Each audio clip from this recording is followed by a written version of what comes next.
Hi there, Tracy Jacobson here with the T-Jack Perspective podcast series. Thank you for joining me. And, I've actually created this Cancer Warrior series based off my own personal experience of being diagnosed with stage 4 colorectal cancer and thyroid cancer in January of 2018.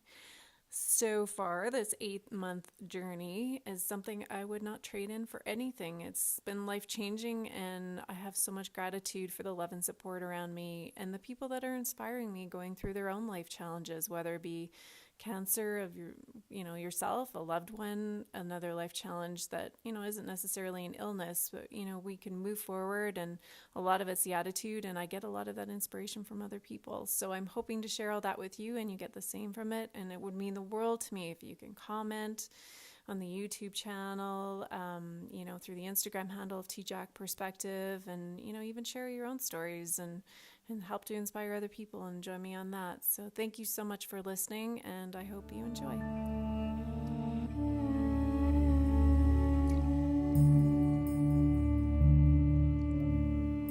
Well, it's a happy Monday to you and to me. The fall weather is coming in, snow is falling, the leaves are flying off the trees in Canmore, Alberta.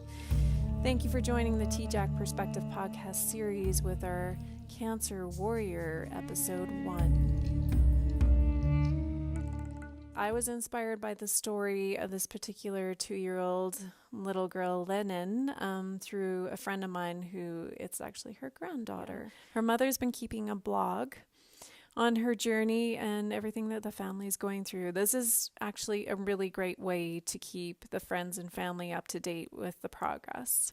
It can be, as I know personally, it can be very overwhelming with answering all the updates, and it's wonderful to have people checking in and seeing how you're doing, but it's a lot of energy to answer all those emails. So to do it on a blog or, one single platform is a really great way for people to tap in and see how she's doing. Just pulling a piece to intro a little bit of the start of the journey for Lennon and her mother. Just prior to Lennon getting diagnosed, this is what her mother wrote.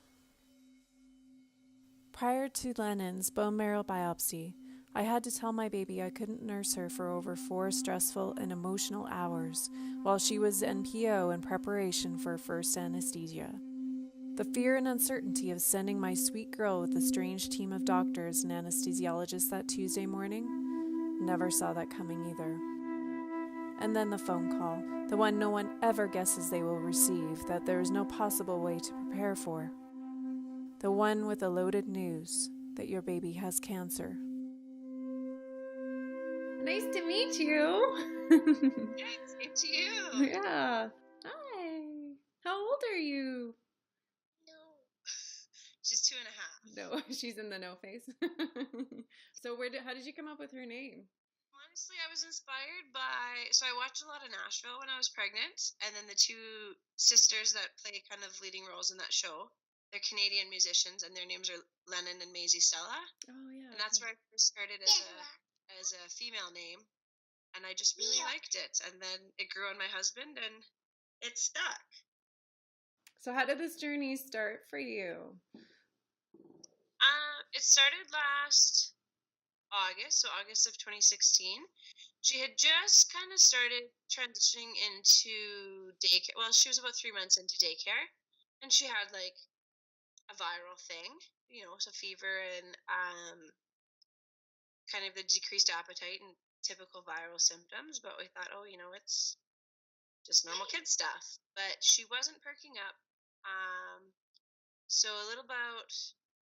I think it was about 8 days after it kind of onset, we were kind of thinking, like, she was picking up a bit, but not a lot. So we thought we need to explore the possibility of anemia, because if you looked it up, she was very textbook anemia with the low energy, and she was quite clingy and stuff. So we went to our doctor who examined her and agreed that, that's, blood work is definitely in order. So I took her for the blood work, and about an hour later got a phone call that you need to get her to the hospital right away. Her hemoglobin, normal for her age range, is kind of in the 90 to 110, and she was at 33. Oh, wow. So she was admitted and took 2 blood transfusions to get her back up.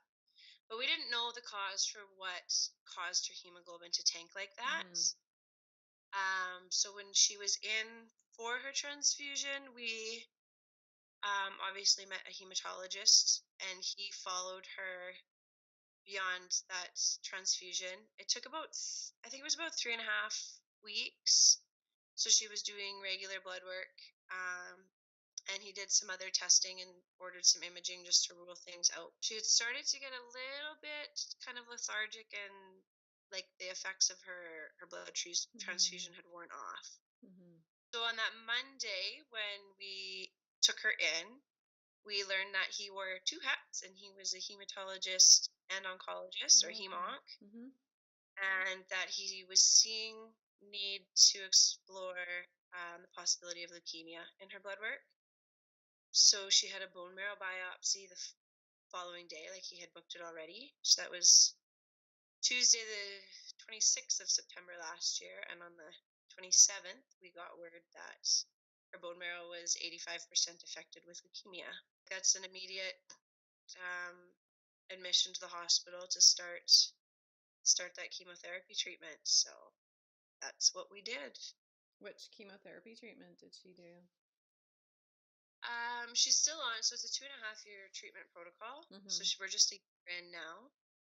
So our hospital treats with the Children's Oncology Group protocols, and so it's she completed. It took about 10 months for her to get through frontline because she had a few chemo holds in some of the cycles, which is to be expected. It's pretty aggressive. There's a lot of different drugs that are used. Oh goodness. It's been it's challenging, right? Like this is not a chapter we ever anticipated in our parenting journey, right? We knew there would be trials and teething and late nights and all that other stuff, but then you throw a cancer diagnosis into it. And it's not just a phase. Like this is now going to be a part of our life forever, and that's really daunting. Because even once she's finished her really long treatment protocol, the chemotherapy has so many side effects and risks and long-term, like things that are going to come up later that, we just get to sit and wait for these things. And it's been a lot of grieving the loss of our healthy child, right? We still have her, and we're so lucky that we've never felt like we were ever going to lose her. But we often wonder, how would she be different if she didn't have to go through this? How is this? Clearly her energy is still here. Yeah. And still the antics. But in her case, and which is common with leukemia, there was a few weeks where her neutrophils weren't above the safe threshold. So they just can't go ahead with chemotherapy that week because they need to give the body time to recover. So they call it neutropenia when those counts are too low. So she's had a few weeks of neutropenic chemo holds. And how is she taking it overall? Like, I heard kids are more resilient than adults when it comes to, the chemo and the treatments, because they don't really understand what's going on. Yeah, and that's certainly been the case for her. She, as you can even see here, she's spunky and she's playful, and she's had brief period, there's a lot of steroids used in leukemia treatments, and roid rage is a thing, and then you put it in a 2-year-old's. Wow. Oh yeah. And so the first month of leukemia treatment, she was on 28 days of steroids. She was about 10 pounds when she started treatment, and she gained 5 pounds that month, just blowing up with water retention and also the appetite. We were up, in the 4th week, we were literally up at 11 p.m. cooking a full meal and 3 a.m. cooking a full meal. And it's like she would wake up screaming and raging for pasta, noodles, or she went through a Costco-sized block of cheese because the food cravings are so intense that she would bang her head against the fridge. and demand new news and cheese, new news and cheese. Cheese. You ate all the cheese. All of it? Cheese. You did eat all the cheese in induction. Oh, mommy, cheese. We've been fortunate she hasn't really struggled with like nausea and stuff like that. She did lose her hair. The phase is called delayed. No Snapchat. No. I know, it's hard when mommy's distracted from you, isn't it? I can bring it here. She did lose her hair in delayed intensification is one of the other blocks. But it's coming back now. Good choice. She struggled a lot with constipation, like a lot. And that's because one of the chemotherapy drugs, vincristine, is known as it causes a lot of nerve damage, and specifically in the intestines. But you also often see it with foot drop, and you see that kids have a lot of neuropathy in their legs. Is really common. So she hasn't struggled with it in her legs, but definitely her bowels have been majorly affected. Stories. Yeah. So where is she at right now then?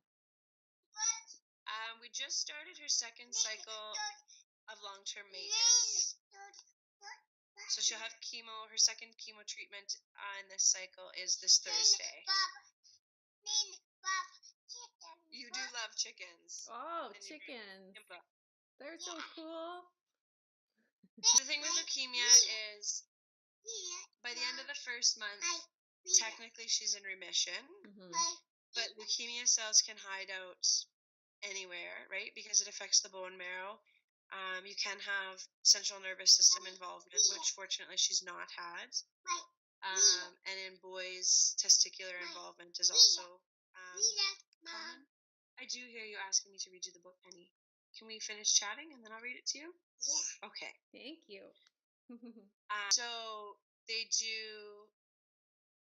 It's a matter of basically keeping the bone marrow suppressed till you're sure that there's not one single cell left anywhere in her body, and then monitoring it as it rebuilds to make sure that nothing goes awry. So this long-term maintenance now, she's expected to be on treatment until about spring of 2020. So the treatment is less intense now. Sure, you come sit with me. It's nice. Yeah, you do have lots of books. The treatment is less intense, but it's definitely longer. So right now we do monthly trips to cancer clinic for her blood work and her IV vincristine. Chicken books. That's your favorite, isn't it? How far is the cancer center for you guys? Where is that at? We're not that far from the city, so we just go to Saskatoon. It's attached to a university hospital, so it's about a 40-minute drive for us each way. And then we're usually there. It's about a half-day experience.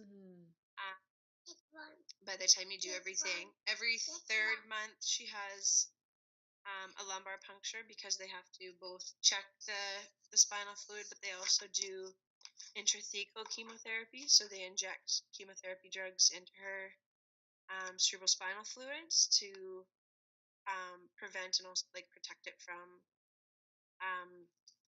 because leukemia can cross that blood-brain barrier. So every third month she has that, and then at home she has daily oral chemo. So every night at 7 p.m. That one is really important to have it be given consistently at the same time. And then once a week she does an oral dose of methotrexate, which is another chemotherapy drug. No methotrexate. Oh, you don't like that one? She knows the names of all of her medicines. And then on weekends she has to do an oral. You don't like your medicines? Yeah. What about Septra? No. Septra is the weekend, and it's antibiotic, antifungal medicine because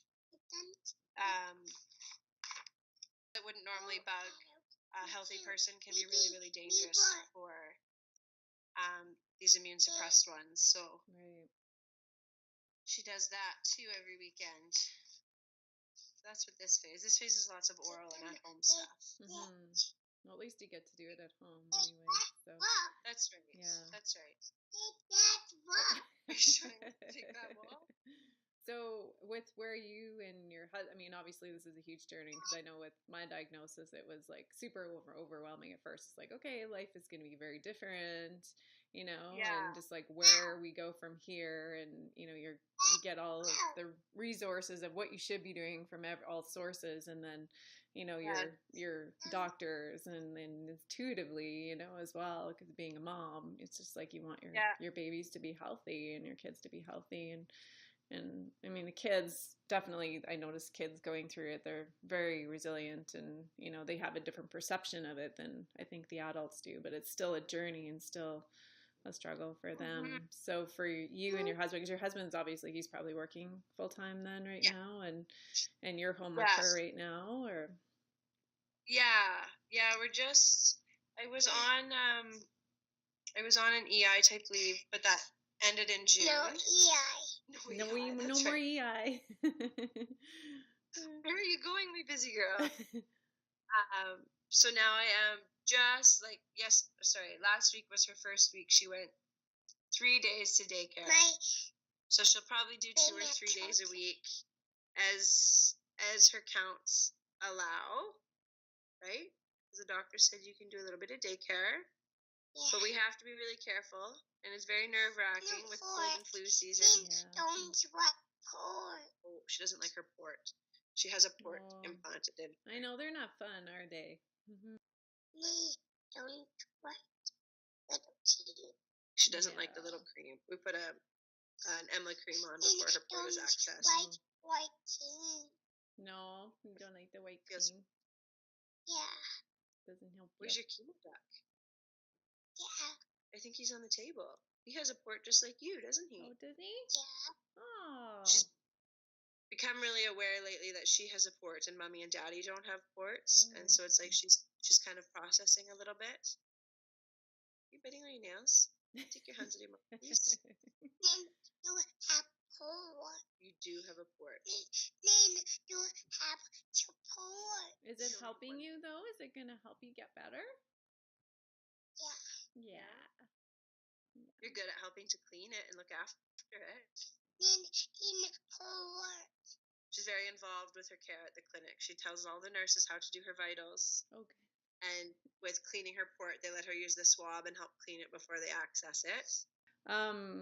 So you're obviously, your ideal situation would be to stay home with her and protect her from the germs out there and possibly catching something.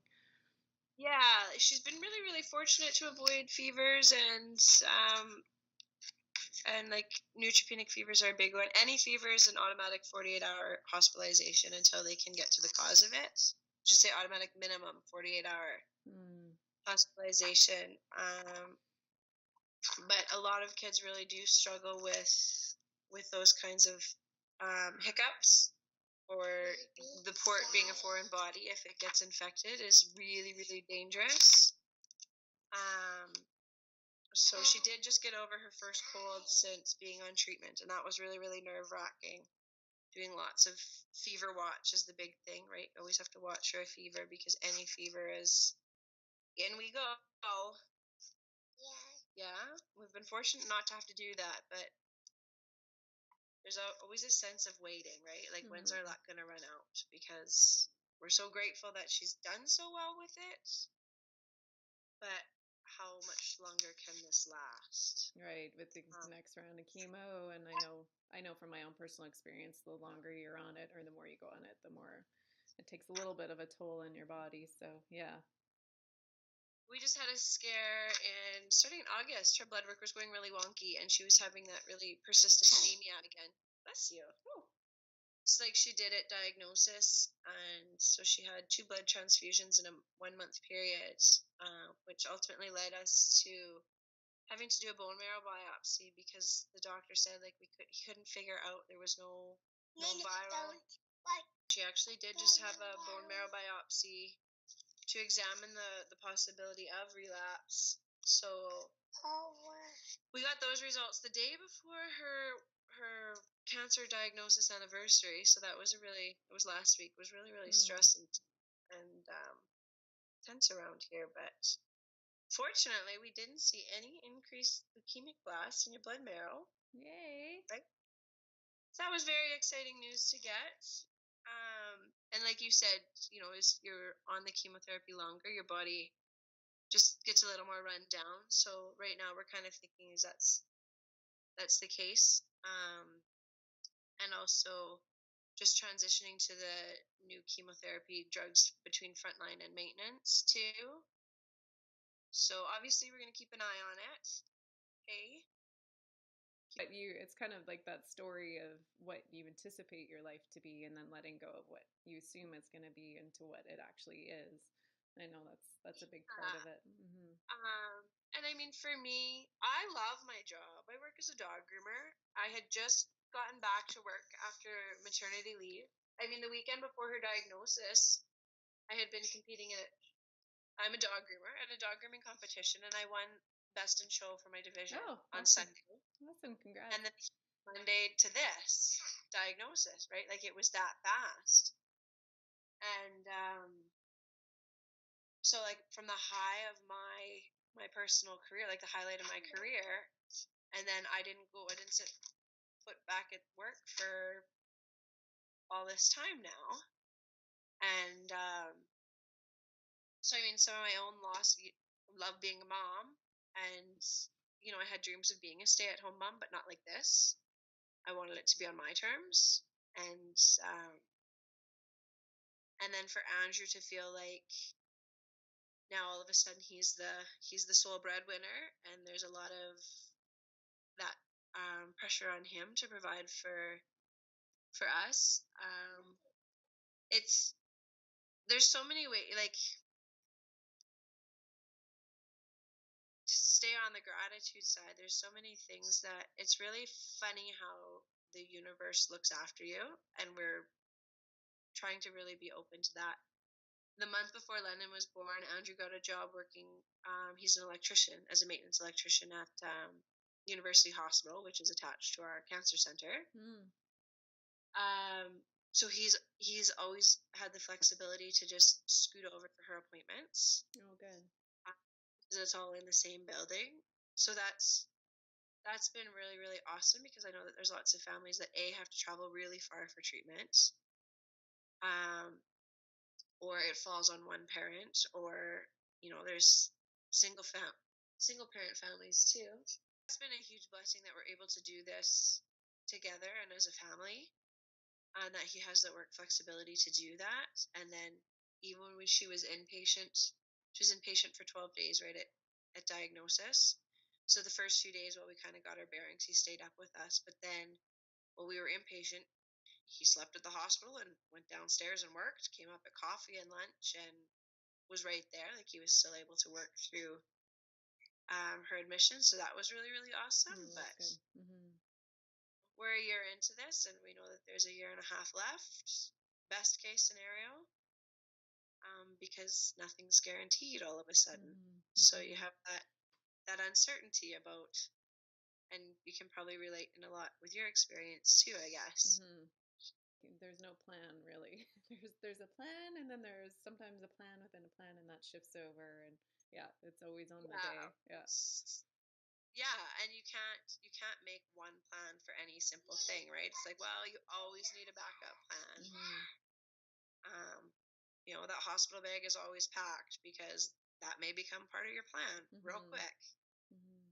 Well, you seem to be doing really well, and I mean, I know that's always a strange thing for people to say, because it's like, you're not in my head, you're not going through my daily stuff.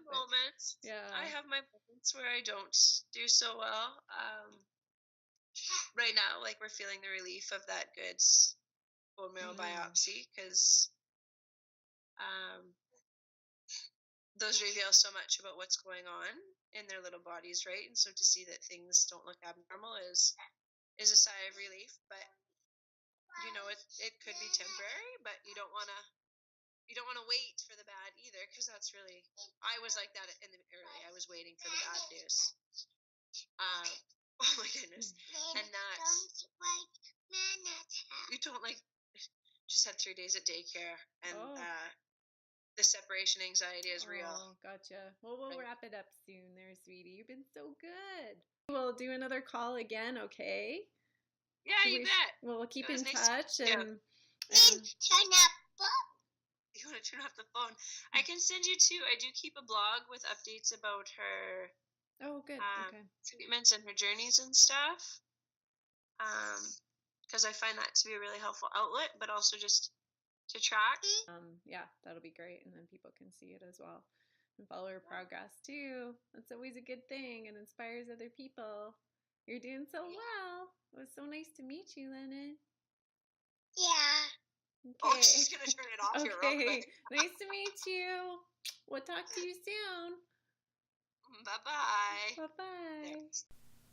Thank you so much for listening and joining us on the first episode of our Cancer Warriors with the T-Jack Perspective podcast series. Our first courageous warrior, Lennon. If you'd like to follow her online to see the updates and how she's doing, you can log into her mother's blog that she set up, which is Lennon's Leukemia Journey. Also, we're going to be holding a fundraiser on October 20th at the Fusebox Studio in Canmore, Alberta. This will actually be, some of the proceeds will be going to myself to keep me alive so I can continue doing these and the alternative treatments that I need to do. Also, I'm going to be sharing some of the proceeds with Lennon and her family so her mother doesn't have to go back to work and stick her in daycare and make her susceptible to the germs that are out there while she's going through the chemo process. So any little bit helps. If you're not able to make the fundraiser, we're going to be setting up a GoFundMe page, which I will link here. It'll be under the Cancer Warriors. And thank you so much for listening. And I look forward to bringing you more inspirational stories.